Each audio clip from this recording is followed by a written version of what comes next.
All right, welcome to the Art of Black Psychology. I am with my sister Jasmine, and we're going to talk about a little something different here.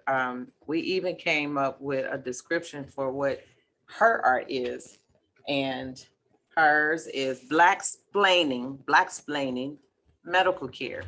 We're going to get her a little nice little banner and a little setup like this so that we can have some structured conversation. And today it's a free for all because we're just showcasing our art and what it looks like to us.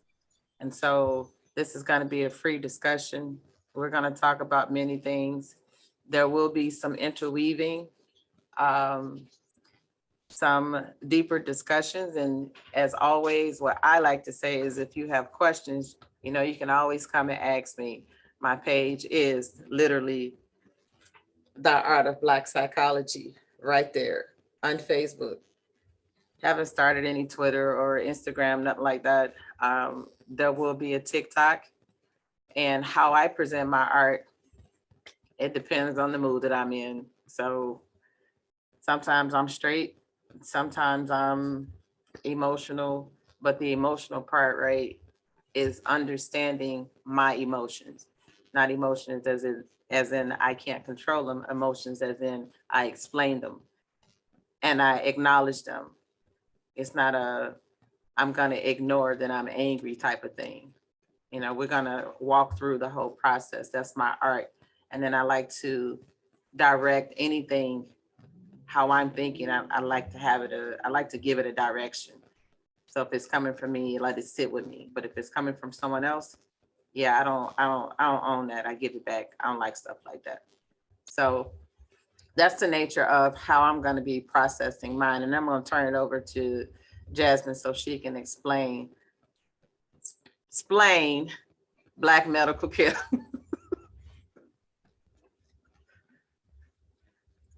Hi, I'm Jasmine Pena. I'm 42 years old, and my goal, You're going to have to be still too um, for a moment because your screen, because you chose blurry, is going in and out. So you're going to have to find your spot and be still. I want I people to am. see a beautiful face. Oh, give me 1 second. Is that better? Yes, ma'am. There you go. Okay. Um, I want to be able to share not just my experience with the medical field and the medical community, but to be able to respond, to be able to step up and stand up for yourself when it comes to your health, Mhm. and that it is okay, it is okay to speak up. You can, when I tell you that you can share your experiences with other doctors, it doesn't matter if it's the same field or not. You can share how you're feeling and how you're made to feel with doctor's appointments, doctor interactions. These are things that can help be documented. Mhm. It's it's permanent. Mhm. These are things that can be used in the event of having an ally. And in spite of everything that I have experienced, I can honestly say I do have several, and they're not basic doctors. And it feels good to be able to say that, even though I experience many horrors, that I'm willing to share. Yeah, I feel you on that, and I can kind of tie that in with what I do with the helping field therapists and the nature of them not harming the community. and, understanding that it's a group effort, you know, because if you don't talk to them, they can't understand anything you're saying or be able to give you a diagnosis, right? Because you're not speaking. And so Exactly. that's important to do, learning how to speak up for yourself and be able to speak to what you need. It's really, really Yes. important to do that. Um, because you can't get the help that you need if you're silent. We like to say in our community, a closed mouth don't get fed, you know, Right. unless you got a feeding tube. And even in a feeding tube, you are getting your nourishment, but somebody else is giving it to you. Wouldn't it be so much better if you did it on your own and for yourself? You Willingly. do need, Yeah. yeah, even if you do need some assistance, you're asking somebody though for the help. They're not doing it for you unless you absolutely need it. If you can't physically or mentally do something for yourself, then okay, you need the support. But the thing that I like to focus on for me, especially when we're talking about psychology, is how and who gets to help Black people. Um, because when I was in college looking for some Black literature, I couldn't find any. And what I did find was very limited. I didn't know about any Black psychologists. Nobody told me about them. It was weird, white, European, industrial, rich, democratic. At least that's what Professor Kraft told me. So I'm like, how can you connect to something that you don't identify with? And that goes both ways.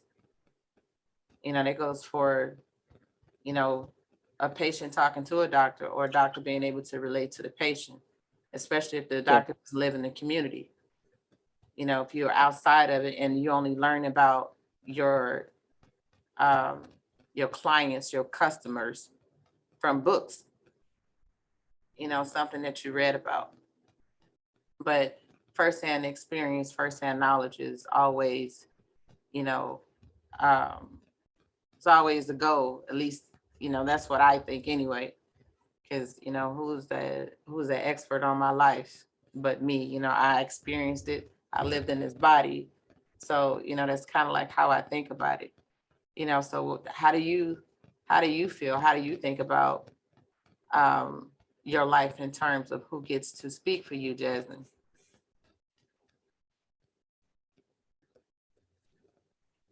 And that that to me is the important part. And I say that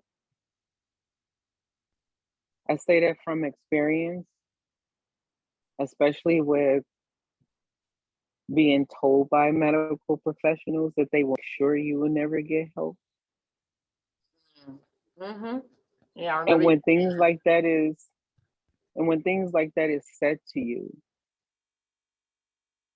it's easy, especially when you're trying to fight a disease and then at the same time you have to fight for decent help. Not even okay, not even good. You just want it to be decent. Right. You want it to be I can I can feel confident about the help I'm receiving. And that's what actually tarnished Like stay the leaning into the relationship. camera. Stay leaning into the camera since you're Hmm? getting the blur on. You gotta Okay. right there. Perfect. Um the the issue between me and my pain doctor was I didn't feel confident in the help that he was providing to me.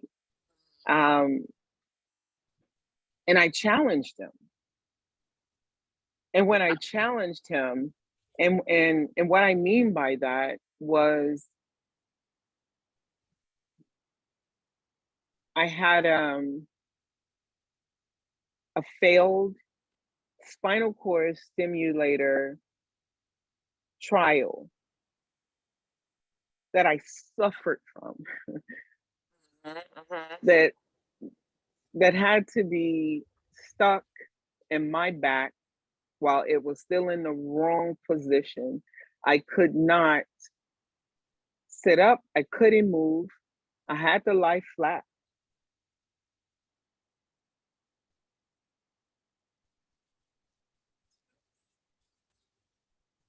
And I was that way for days in the hospital because the radiologist in this hospital said because I didn't put it in, he didn't want to take it out. Girl, what? So I had to lay there 4 days in the hospital until the radiologist decided he wanted to remove it. And I couldn't really move my legs or my arms. And when he finally decided to take it out, take the spinal cord stimulator out, he took a picture first just to confirm that it moved, that it was in the wrong spot. And said to me, "Oh, this is why it's affecting you this way. Um, I'm going to take this out of your spine." Well, maybe he But I had. had to lay there days and days and days until he decided that he wanted to do it. I was in the hospital for 5 days. After they decided to finally remove it, I had to be fitted for a corset to help support me sit up.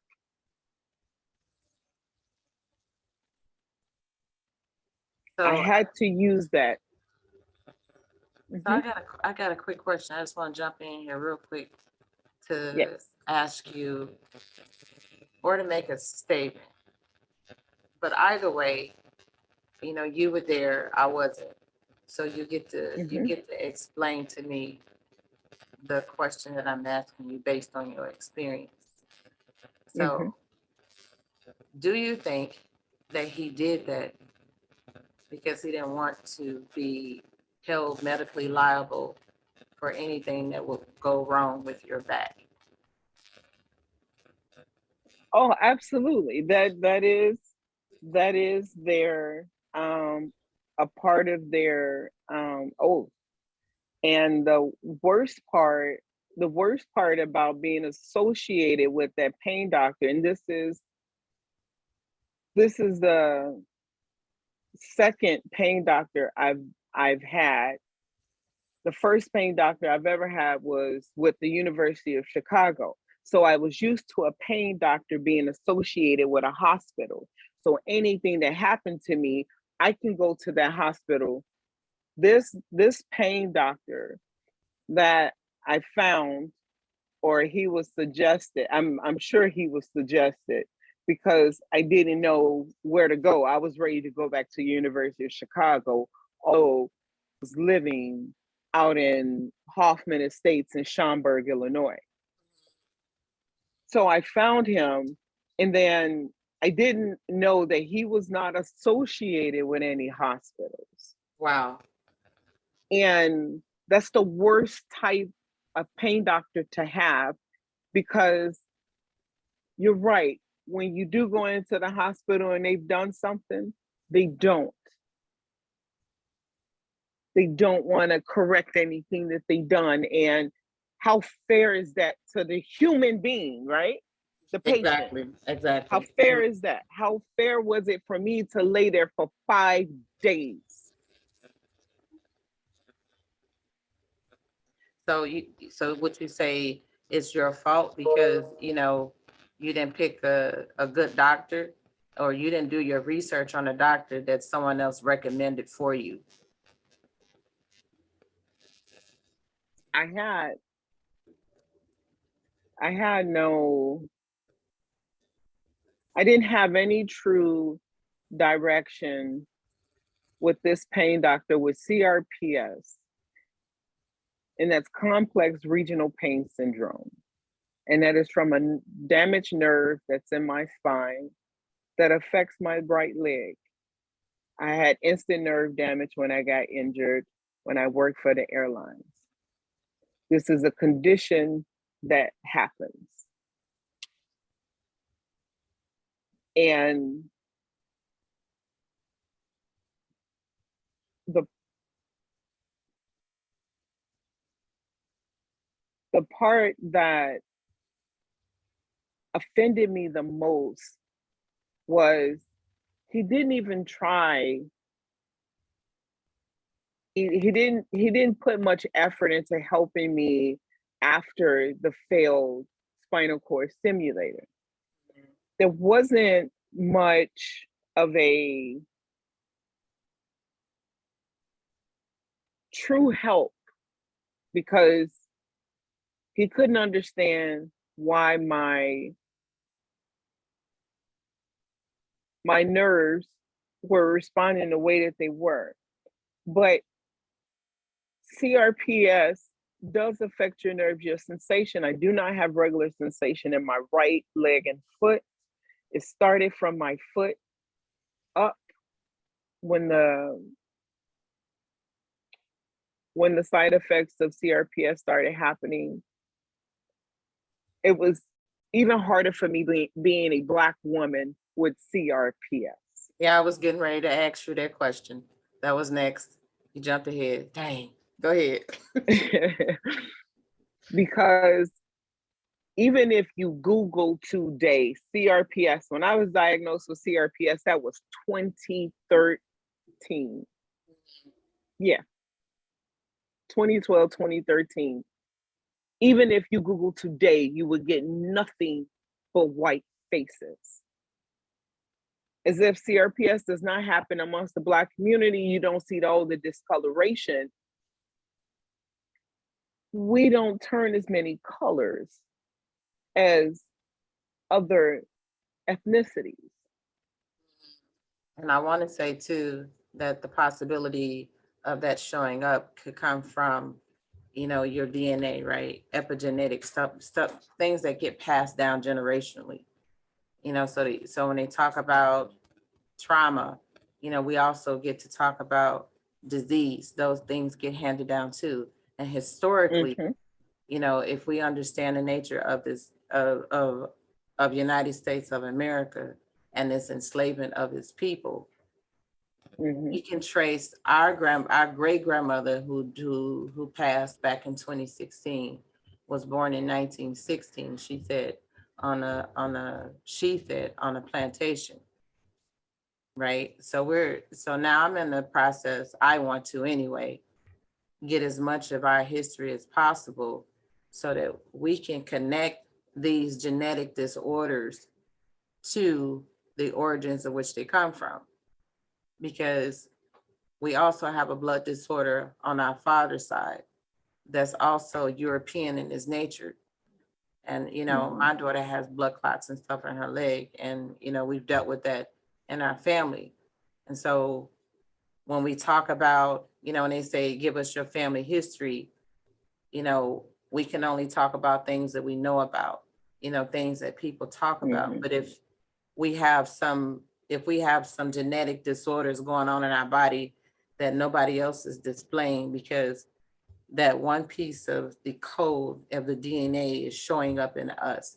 We understand that stuff can skip generations and generations and generations. Yes. But when it's directly something that you're carrying, say like from your father to your children, most of us are Leiden factor 5 positive. Yes. So that disorder, when I took my daughter to the doctor, because she got it from me, he said that it's a European disorder, nothing to do with Black people. He said you usually don't see this in Black people. So we're the anomalies of these diseases. So go ahead, I'll let you finish. I just wanted to jump in and say something real quick. Oh yeah. I no, I completely understand, and that's why I'm here to encourage and even to enforce a little, especially within ourselves, to say these things out loud.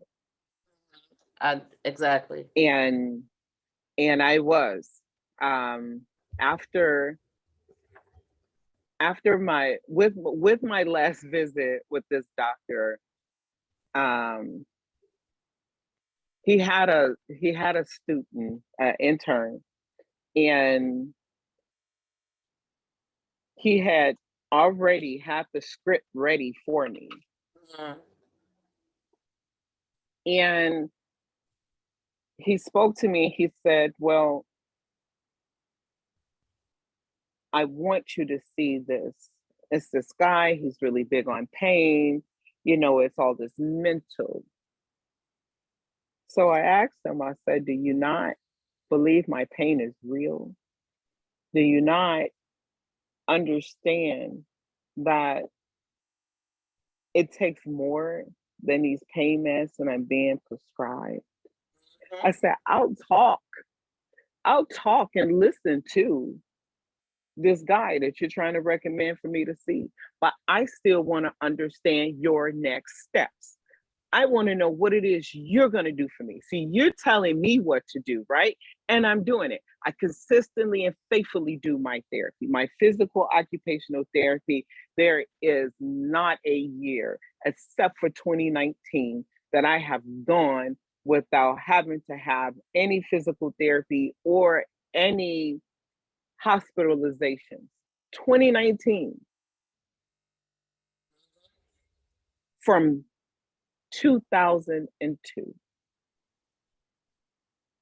You can look at my medical records and see how often my spine has put me in the hospital. And he's when I asked him what was his next steps, and he said, "Oh, well, I've been dealing with the spine at that time." He said 8 years. I said, well, I've been dealing with my spine for 13. You got to catch up. And he got so angry at me when I said that to him in front of his student. And he said to me, well, I'm not going to write you any more prescriptions. I said, good. What's next? That's the step you're taking. That's the step I am looking at you and I'm saying to you, good. You're doing something for me. What else are you going to do for me besides taking my pills away? Because I'm not attached to them, because my pain does not go away. So I can't chase my pain with pills. You're not going to hurt me by saying that. I'm not going to beg you. I said, and if you ain't got nothing next, then just say that. You're not qualified to help me. And he said to me, he wanted to make sure that nobody was going to help me, is what the doctor said. That's petty. That's what we and call petty as hell. yeah. And let me tell you, with that story, with his words, my wife was sitting next to me. That was the best part. She was sitting right next to me, and that student was sitting there. So there's a witness. Yep, it is. Because I'm going to say what I said. And then he gets to say why he reacted the way that he did. Because now he got to say that he didn't say it. But he was so angry, he can't deny that he didn't say it. He had a blackout moment. He had a God complex. He had a God complex. Yes, he did. And these are the type of doctors that I have come across.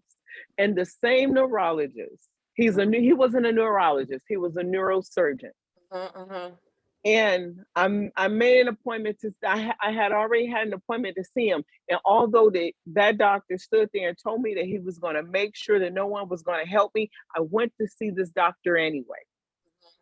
This doctor seen me walking with my cane. right? When I finally had my appointment with him, I was in my wheelchair again. And I am going to tell you that same day, I had to call because I was in an apartment that had stairs. I had to call the fire department. People don't know that you can call the fire department when you are disabled. They will come and help you get you out of your house. No charge, no fee to you. They will even help you get in your car. I did not know These that. same guys, Is this the these same same? guys with Is it the same in the city as it in the suburbs? Because I know you live in the suburbs. You don't live in the city. right. No, I was in Schaumburg. I was living in Schaumburg at the time when I was living in my apartment. I do not know.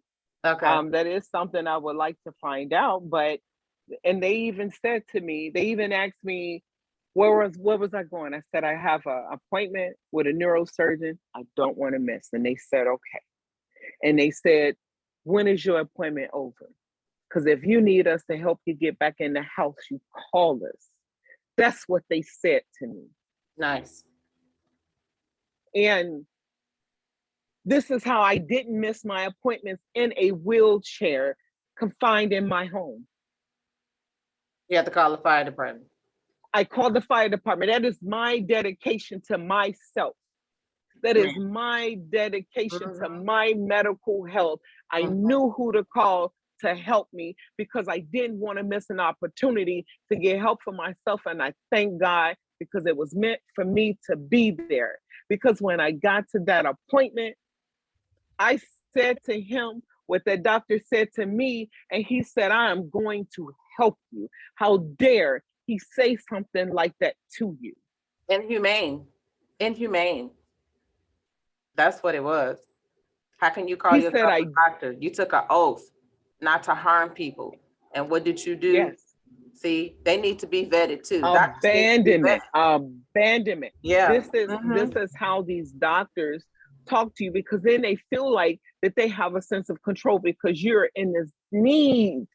And I'm in a need for help. I'm not in the need to be treated this way. Exactly. That is what they don't understand.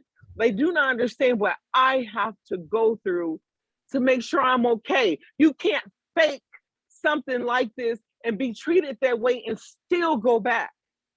You'll be like, I can't deal with this.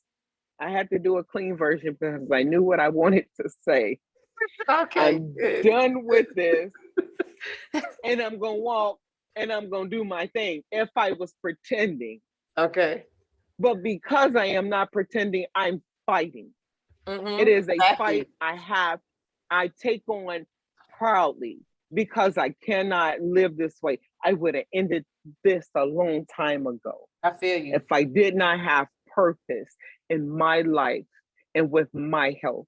I do too. For me to be able to say this to other people and to speak out loud, my experiences mean everything to me because this doctor, this neurosurgeon, because he told me, he said, I do not want to do a surgery on you because I feel like I will make your body worse. He said, if I cut into you, he said, I don't think that we will have a specific place because your body is constantly changing. He said, when last time I seen you, you were walking and here it is, you are in a wheelchair. And he checked my legs and he identified the level of weakness that I had. You can't fake that. Can't. He saw that my reflexes wasn't even responding.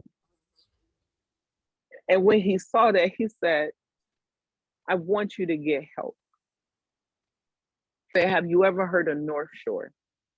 That's how I got to North Shore, because of him.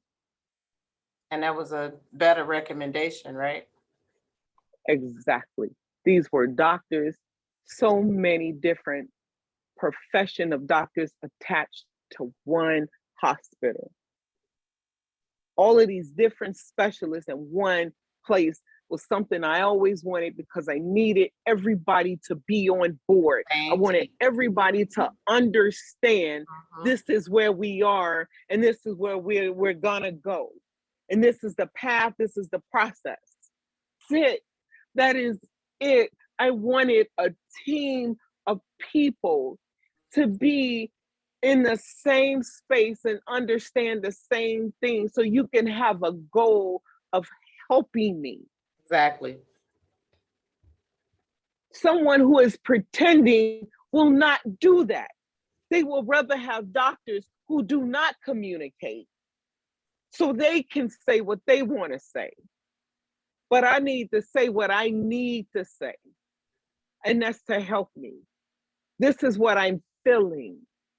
And then they go on and they test me, and then they attach my feeling to a diagnosis. What I am feeling, what I am experiencing, they say this is.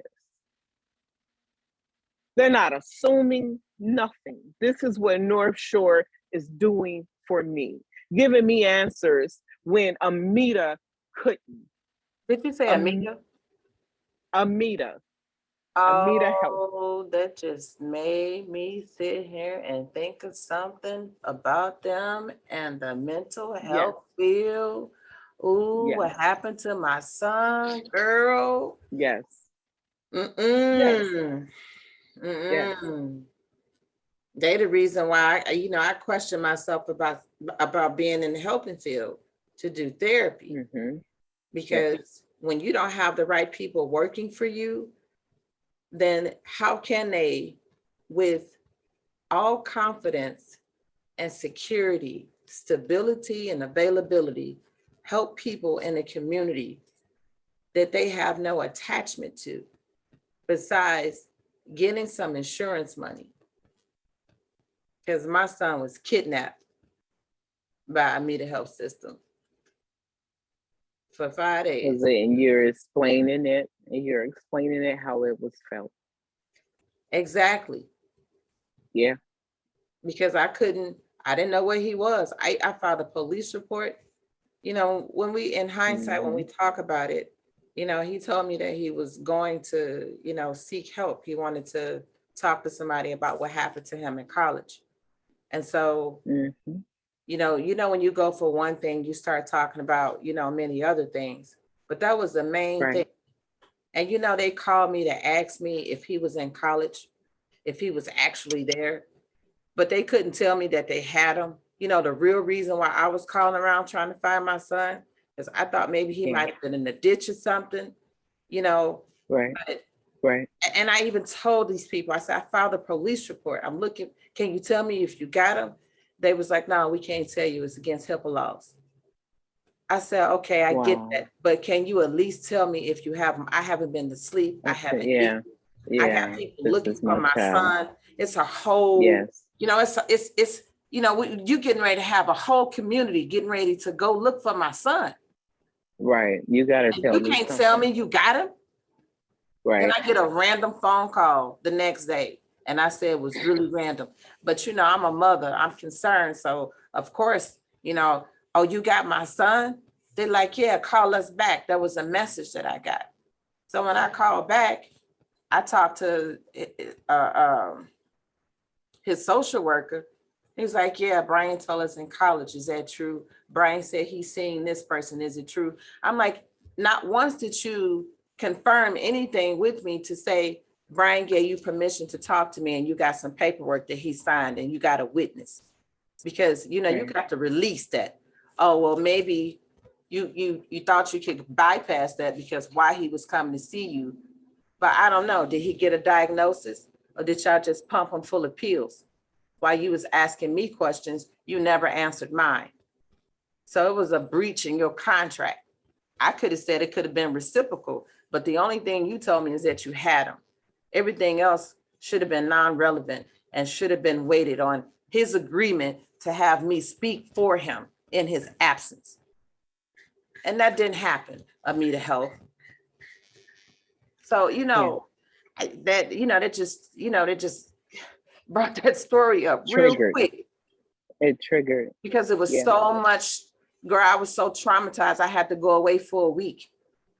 Yeah. Like all of the things that's been happening to me, because of some medical thing. Since the pandemic, we've dealt with our sister having breast cancer, things Yeah. that also that happened to me personally. We got sick, and so it's like Yeah. when we start putting these pieces together, when we were able to be still and think and process information.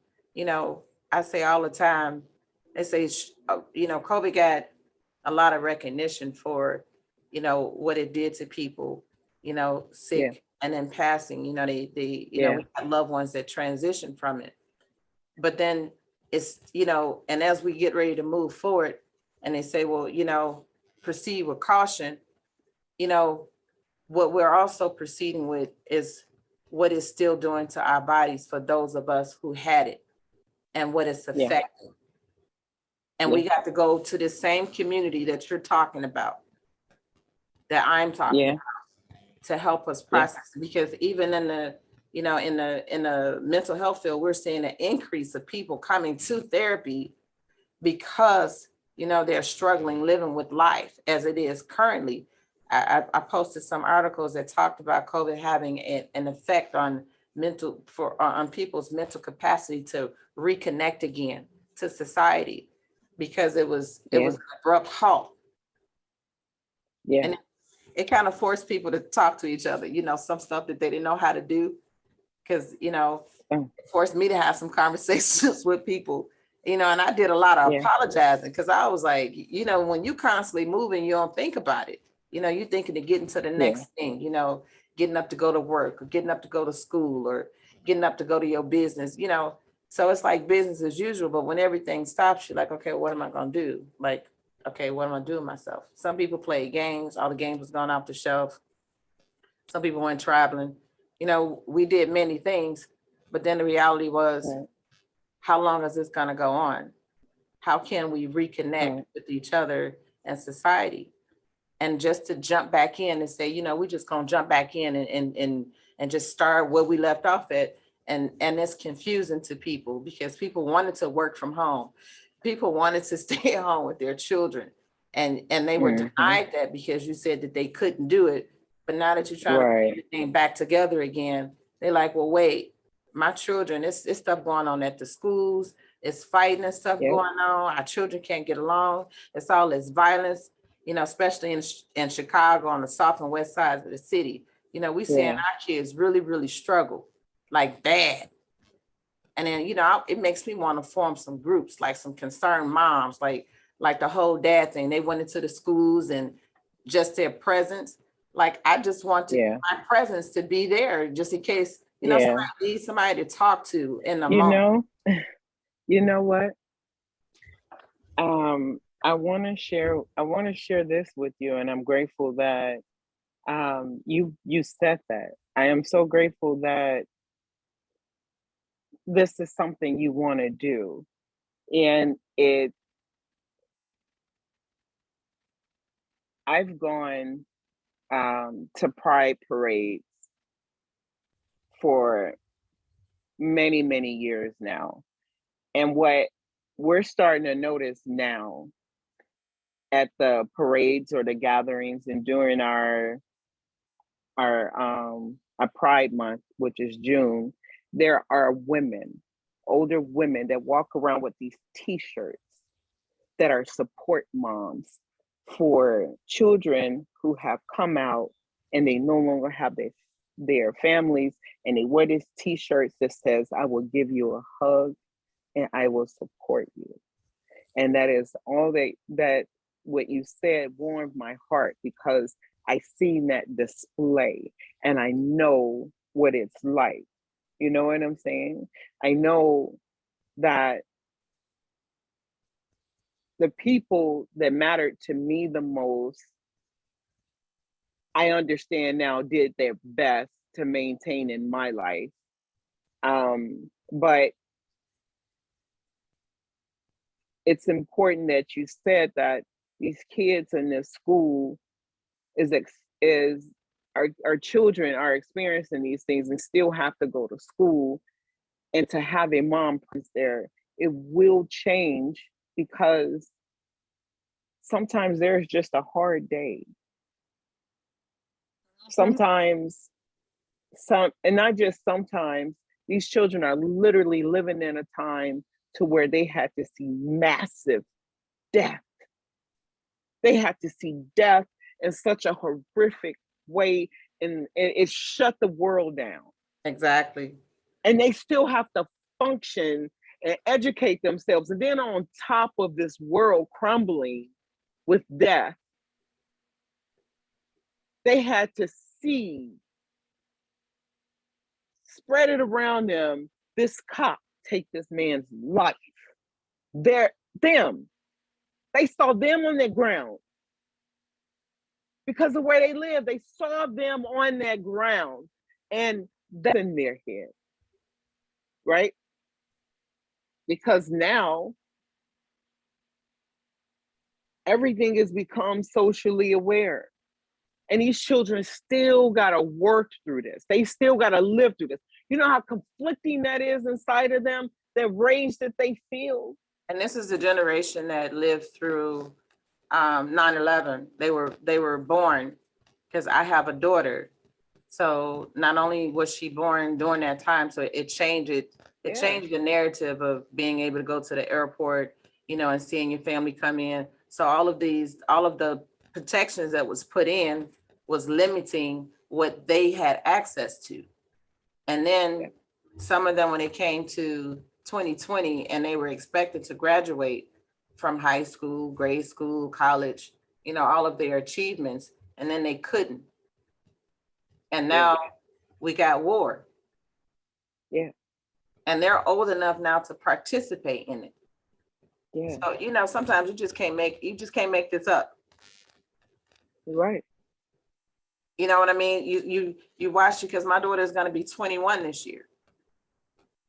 So for the 21 years of her life, it's just been one event after the other. And you just said, deal with it, deal with it, deal with it, deal with it, deal with it. Right. Right. And when do you, and why I don't like the word resilient, because to me, resilient is you're forced to do something that you normally wouldn't have You to are do in the first supposed place. to. You're supposed to deal with this. Like You're supposed to handle this, figure it right, out. right. And being a Black woman, I really don't like that word, to give myself a description, because, at first I'm a human being. So,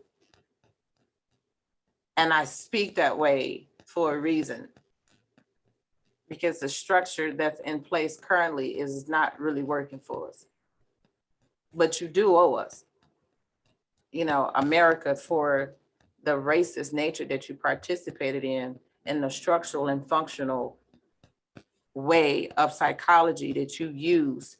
The APA apologized October 29th, 2021, for the racist nature and the practice that they participated in, and forming policies to shape Black people's lives. And to me, that goes against who I want to be. I don't want to inform anybody on how to keep people in a place of poverty, in a place of predicament where they can't become self-sustaining. Like, why would I do that? Why would I participate in that? I can't. Like, this is your space. Yeah. This is your space. You're not allowed out of it. Like, it's like they're maintaining separation. They're maintaining this conflict to make it to where you identify being comfortable with where you belong. And that's just not right. Because who gets to say I belong in poverty? You hear this strong Black mind? Do you see your strong Black mind? But where do we end up at? Right. You're absolutely right. Our consciousness, and what we're able to do and produce, it gets people money, when they hire you to come work for them. Yeah. And sometimes the training, is not really a lot, because it's not like you show up as a blank canvas. when Professor Jahari Jabir said that to me, he said, it's not like Black people showed up in America on a blank canvas. It's not like they showed Yeah. up and you have to completely put something else new into them. Actually, what happened is you took something out of them. You wanted Yep. them to be like you. So cultural appropriation is what you force on people. Yep. It's So they and can it's be called like, the American way. oh, come on now. Way. Oh, come on now. Yeah. And that's something that, I've been grappling with since I've been in college. And, one of those professors, Professor Judd Yeah. Rankin, pulled me by my collar, not physically, y'all, but he said, Yvonne, are you talking about the bootstrap theory? I was like, yeah, get your boots, put them on, strap them up, and get to work. You can do this. And he's like, wait, Mm-hmm. have you ever heard of any of the Black scholars that's in your community? I said, well, Malcolm X and, Martin Luther King and, the people that, was really before this. He said, no, we got some current people that have added on their thoughts. And so he starts on my Cornell West, Mike Mm-hmm. Eric Dyson, and, some Mm-hmm. others. And so I was like, no, I haven't read any of their work. And so when you hide the Black knowledge, the Black scholars, when you hide how they process things, because they process it from their experiences and they add on all of the materials that they learn and all of the mentors that they talk to and their parents and their community, their village. It's not just what they got in college. Most of us went to church and there's some other knowledge. Now, whether we choose to Yeah. practice that or not, it's knowledge. Yeah. And what I did was I added that knowledge to my life. And why this quote is up here, don't lose your experiences trying to obtain knowledge. He had to say that to me because I was confused about the knowledge that I was learning because of my experiences. I went to college back in 2016. So that was 6 years ago? I was 43. Mm-hmm. So I'm 43 years old going back to college and I've lived a life. And so the life that I lived, they were talking about in college. I was born in 1973. Mm-hmm. My mother was born in 1957. My grandmother was born in 1939 and my great grandmother was born in 1960. So it's like, I'm taking all of all of our lives, this story and weaving it in and out of this history. I'm really talking about how has my family's condition changed? It's getting ready to, because I'm fighting now. Right. I'm The dynamic. I'm fighting that dynamic of watching this generationally be handed down. And now I have grandchildren, and guess what? I don't want this to touch them. So I'm working really, really hard, but it won't. And the best part about this is I'm also helping my community do the same thing. It doesn't profit me to get out and then leave everybody else in. That's true. To only teach on the inside, because that's what your children are, then send them on the outside, and that same knowledge isn't out there, and then it's conflicting to our children. It's conflicting. And why does my mom say this, but the world is doing this? Well, the world is not on the same accord. You know what I'm saying? Exactly. Like they're still divided on where people belong. And that's financially, that's racially, that's physically, that's geographically. You know what I'm saying? Like, it's like you just wonder, like, how hard can it be to say that you actually just want to help people and then you do it? Like, that's it. Like, you talk so much and then it's like, what's next? What Exactly. What do you actually do? It's Like, all these focus wait. groups. It's all the focus groups. It's all the focus groups. It's all of the conversation. It's all of the talking. And I'm simply saying, and I'm begging people, I'm on both sides saying, hey, can you just come over here and help? I'm telling people, hey, can you just come to the table and talk to them? Can you tell them what it is you need? Can you tell them, be very specific in what it is you're asking for? What would make your life better in this moment? You got to really think about that. Mm-hmm. Maybe write it down, date it, please date it. And every time you go back to a childhood memory, date that too if you can. Because then you have to Mm-hmm. start weaving your own basket.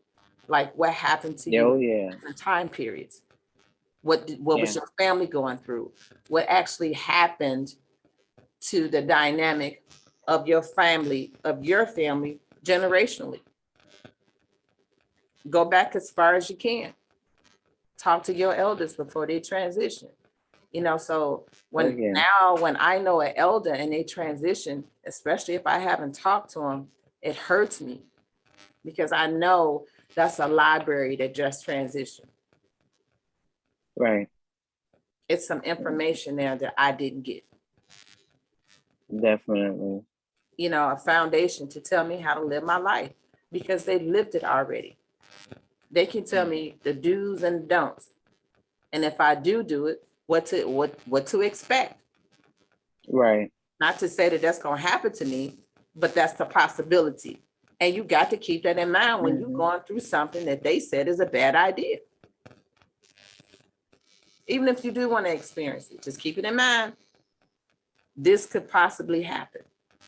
But here, Yeah. this is what I did to navigate it. In hindsight, if they got some wisdom to give to you, what did they learn from it?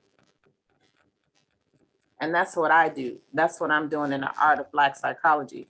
I'm telling you all the wrong things that I did and what I learned from it and how to move forward.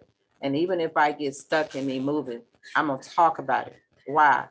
I don't want this to stick in my head that, oh, Yvonne is Mm-hmm. lazy because she can't clean her bedroom. You know what I'm saying?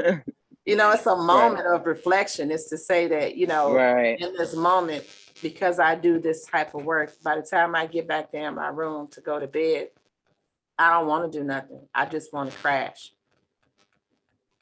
watch it. And I can't even watch Mm-hmm. TV no more because even when I watch TV, I see stuff, and the girls be like, Ma, turn the TV off, or Ma, don't watch this documentary, turn your brain off. But once you understand the art and the weaving, it's hard for you to turn it off. You Yeah. can if you have conversation with somebody. I just I'm not gonna say no names, but I really did enjoy myself yesterday washing dishes for a friend. Even though I needed to clean up and do my own stuff, it was just really relaxing to me to be able to do that. And he gave me the courage today to tell his story and to ask for help. I did my conversation in therapy, but then I also decided to do it on Facebook to to let other people see how depression can start. Not saying that Yeah. this happens to you, you'd have to get a diagnosis from somebody. But because, I went through a college program and I learned something about it. And then it's my epiphanies that I have, those moments of reflection where I can see depression in my life previously because of the things Mm-hmm. that I experienced.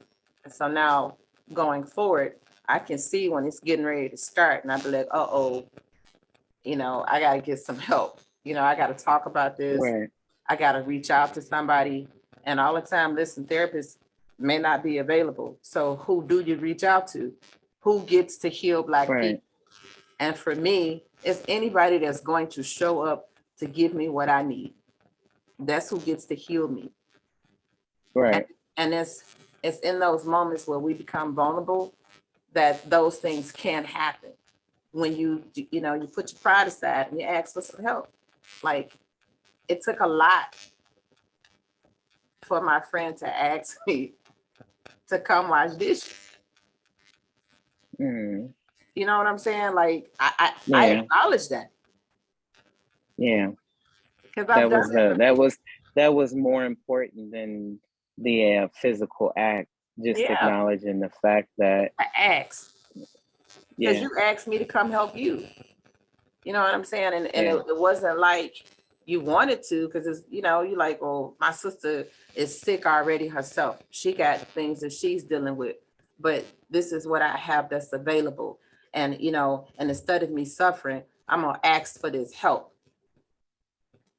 She can either say yes or no. And since I'm your sister and I say I love you, I showed up hmm and I did what I could do. And we took care of each other. And that's the thing too, whenever you would go to the doctor and you talk about your disability, I like that we start saying, well, she got a disability too. And they say, and she's yeah, helping you. And we like, yeah, yeah, why wouldn't I help you? And right. that's the nature of how we do things in our community. We help each other. It's our art. Helping to help. Hmm. Exactly. It's what we do. And honestly, it comes natural. There's therapy in the barbershops and beauty shops. It's therapy on your job. It's therapy at church. It's a trusted individual that can help you move forward out of your situation. At least that's my opinion. Because when I get stuck, I call you sometime, especially if it has something to do Hmm. with thinking. And we just sit and we talk it out and we process. You the one that helped me come up with this idea, the art of Black psychology, since I can't call myself a Black psychologist because I don't have an MSW or a PhD or a license to do it in the state of Illinois. So it's like, how can I then explain now what I can do? It's my art. Right. I'm a social justice warrior. I go into character. Say instantly. I'm gonna have to, Okay, we got to like, end. yeah, Okay, yeah, cool.